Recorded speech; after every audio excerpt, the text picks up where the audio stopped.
মরুভূমির নির্জন প্রান্তে ধুলো আকাশের মাঝখানে এক মাটির কুঁড়েঘরে একা থাকত এক তরুণী, মেহের। বছরের পর বছর কারোর পায়ের শব্দ শোনা যায়নি তার দোরগড়ায়, যতদিন না এক সন্ধ্যায় দূরের টিলার ঢাল বেয়ে ধীরে ধীরে এগিয়ে এলো এক বৃদ্ধ পথিক, সালে। হাতে ছোট একটা সুগন্ধি তেলের কৌটা। মেহের বিস্ময়ে উঠে দাঁড়িয়ে তাকে ডেকে নিল কাছে। তার চোখে কৌতূহল খেলে গেল সেই কৌটার ঝিলিকে। আর কোনো কথা না বলে তার হাত ধরে টেনে নিয়ে গেল উঁচু বালুর চূড়ায়, যেখানে বাতাস ছাড়া আর কিছুর সঙ্গী নেই। চূড়ায় পৌঁছে সে ফিসফিসে জিজ্ঞেস করল, তুমি কি মালিশ করো? সালে মাথা নেড়ে বলল, হ্যাঁ, তবে আমি সাধারণত পুরুষদেরই করি। মেহের নিঃশ্বাস কেঁপে উঠে কোমর চেপে বলল, এখানে এমন ব্যথা করছে যে দাঁড়িয়ে থাকা যায় না, যদি একটু তেল বুলিয়ে দাও। দ্বিধাগ্রস্ত সালে শেষমেশ তেল মেখে কোমরে নরম হাতে চাপ দিতে শুরু করল। মেহের চোখ বুজে শান্ত হলো বটে, কিন্তু ভেতরে ভেতরে যেন কোনো গোপন কাজের প্রথম দরজা খুলে গেল। রাত নেমে এলে সালেশ চলে যেতে উদ্যত হলে মেহের বলল, আজ থেকো, মরুভূমির রাত এমনিতেই কঠিন। কুড়ের সামনে বালুর উপর চাটাই পেতে সে বসার জায়গা বানালো। আগুন জ্বালিয়ে গরম রুটি আর শুকনো খেজুর এগিয়ে দিল। আর কথার ফাঁকে যেন অযত্নে আবার তাকালো সেই তেলের কৌটার দিকে। কত নাও মালিশের দাম? সালে হালকা হেসে বলল, যে যা দেয় তাই নি। মেহের আবার প্রশ্ন ছড়ে দিল, আমার জন্য তুমি কেমন মালিশ জানো? উত্তরে সালে শুধু বলল, যে জায়গায় কষ্ট সেখানে সান্ত্বনায় দিই। তারা দুজন আকাশের নিচে ঘুমিয়ে পড়ল।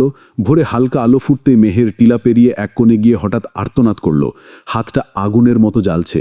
দৌড়ে এসে সালে তার কাঁধ ধরে বসালো, আলতো চাপ দিল, তেল মাখালো। বিস্ময়ে বলল, তোমার শরীরে এত ব্যথা জমে কেন? কে তোমার খোঁজ রাখে? মেহের চোখ নামিয়ে বলল, কেউ না, তবে তুমি পারলে রাখো। কথাটা শুনে সালে মাথা নিচু করল, যেন দায়িত্বের নীরব সম্মতি দিল। কিছুক্ষণ পর মেহের একা সরে গিয়ে এক বিশাল পাথরের আড়ালে লুকোলো। সালে খুঁজে পেয়ে পাশে বসতেই সে বলল, এখানে কোনো শব্দ নেই, কোনো মুখ নেই, শুধু তুমি আর আমি। তুমি থাকবে নাকি চলে যাবে?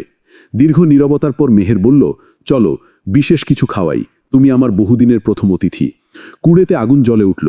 মেহের ছোট একটা মাংসের টুকরো বের করল। সালে অবাক হয়ে জিজ্ঞেস করতেই মেহের অম্লান হেসে বলল, তোমার আগে কেউ এসেছিল। সে কোথায়? এই প্রশ্নে একবার কেবল টিলার দিকে তাকিয়ে বলল, বালুর উপত্যকা মানুষকে গিলে ফেলতেও জানে। অস্বস্তি চেপেই সালে খেয়ে নিল। তারপর মেহের তাকে টিলার চূড়ায় নিয়ে গিয়ে বলল, আজ মাথায় একটু হাত বুলিয়ে দেবে, অনেক ব্যথা করছে। সালে দীর্ঘশ্বাস ফেলে বলল, যদি এতে শান্তি আসে আমি আছি। আর মেহেরের কপালে ভর করে তার হাত ঘরার সঙ্গে সঙ্গে নেমে এলো প্রশান্তির ছায়া। এরই ফাঁকে আরেক ভোরে মেহের নিঃশব্দে বালুর ভেতর আঁকা এক গোল বৃত্তে গিয়ে বসে রইল, চোখ বুজে যেন অদৃশ্য কোনো কারো কাছে ক্ষমা চাইছে। ঘুম ভেঙে সালেহ যখন তাকে সেই চিহ্নের মধ্যে পেল, প্রশ্ন করল, প্রতিদিন এই বৃত্তে বসো কেন? মেহের বলল, এ আমার শাস্তি, আর যা করছি তা তোমার জন্যই। সালেহ বুঝল না, তবু কিছু বলল না। দুপুরে তারা খেতে বসলে মেহের হঠাৎ বলল, ক্ষুধা সবসময় পেটে লাগে না, কখনো কখনো মনে ওঠে। আর রাত ঘনালে সে আবার জানতে চাইল, আজও থাকবে? সালেহ ক্লান্ত স্বরে বলল, তুমি প্রতিদিন একই কথা বলো, আমিও প্রতিদিন থেমে যাই। মেহের শান্ত স্বরে উত্তর দিল, তাহলে হয়তো ভালো হবে যদি তুমি এখনই চলে যাও। সালেহ জিজ্ঞেস করল, গেলে কি হবে? মেহের মৃদু হাসল, ব্যথা ফিরে আসবে, আজ সেটা হৃদয়ে। এটা শোনার পর সালেহ বলল, সেই ব্যথার ওষুধ তো আমার নেই। মেহের বলল, তোমার হাতই তো ওষুধ। সালেহ অভিযোগের সুরে বলল, তুমি কি তবে খেলা খেলছো? মেহের গম্ভীর হলো, খেলা হলে তুমি অনেক আগেই হারিয়ে যেতে। চলো, তোমাকে এমন জায়গা দেখাই যা তুমি দেখোনি। তারা মরুভূমির প্রান্তে এক অন্ধকার গুহায় ঢুকল, যেখানে দৃশ্য নয়, স্মৃতি সবচেয়ে ঘন। মেহের বলল, এখানে মুখ নেই, শব্দ নেই, শুধু যে স্মৃতি আমি লুকিয়ে রেখেছি। সে সালেহের কাঁধে মাথা রেখে ফিসফিস করল, আমি তোমাকে বদলাচ্ছি না, কেবল তোমাকে ফিরিয়ে আনছি। পরদিন ভোরে আবার সেই বৃত্তে বসে মেহের কাঁপা স্বরে উচ্চারণ করছিল, আমি আমার পাপের ক্ষমা চাইছি, আমি তওবা করছি। সালেহ এসে দাঁড়ালো, বলল, তোমার চোখের আলো আমি বহু বছর আগে এক নারীর চোখে দেখেছিলাম। কে এসে জানতে চাইলে সে বলল, সে ছিল আমার স্ত্রী, কোমল হৃদয়, অথচ হঠাৎ হারিয়ে গিয়েছিল। যদি সে ফিরে আসে, তুমি কি করবে? এই প্রশ্নে সালেহ বলল, তার কাছে কিছু জানতে চাইব না, শুধু চাইব সে আমার সঙ্গে থাকুক। মেহের কাঁপা স্বরে বলল, যদি সেই মেয়েটি আমি না হই? নিঃশ্বাস আটকে গিয়ে সালেহের চোখে জল টলমল করতেই মেহের সাহস সঞ্চয় করে বলল, আমিই সে, তোমার মেহের, যে একসময় তোমাকে ছেড়ে গিয়েছিল। মরুভূমির বাতাস যেন থমকে গেল। মেহের মাথা নিচু করে বলল, আমি ভয় পেয়েছিলাম, ভাবছিলাম তুমি আমাকে ক্ষমা করবে না।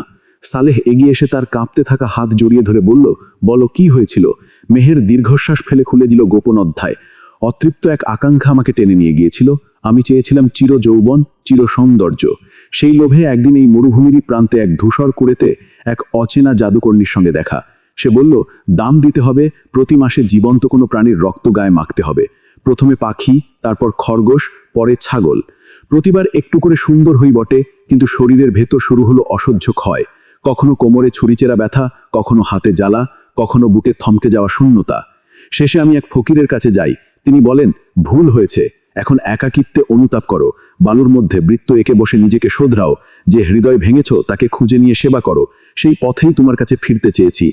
মেহেরের স্বীকারোক্তির সঙ্গে সঙ্গে তার মুখের অস্বাভাবিক ঔজ্জ্বল্য নিভে গেল। অতিরিক্ত রূপের আড়ম্বর গলে পড়ে রইল এক সাধারণ নিষ্পাপ মুখ, কিন্তু সেই সাধারণতাই ছিল গভীর প্রশান্তি। সালহে তার চোখ মুছে দিয়ে বলল, সত্যি তওবা করেছ, এটাই বড় প্রায়শ্চিত্ত। বৃষ্টি ভেজা বাতাসে তারা দুজনে কুঁড়ের দিকে ফিরে এলো।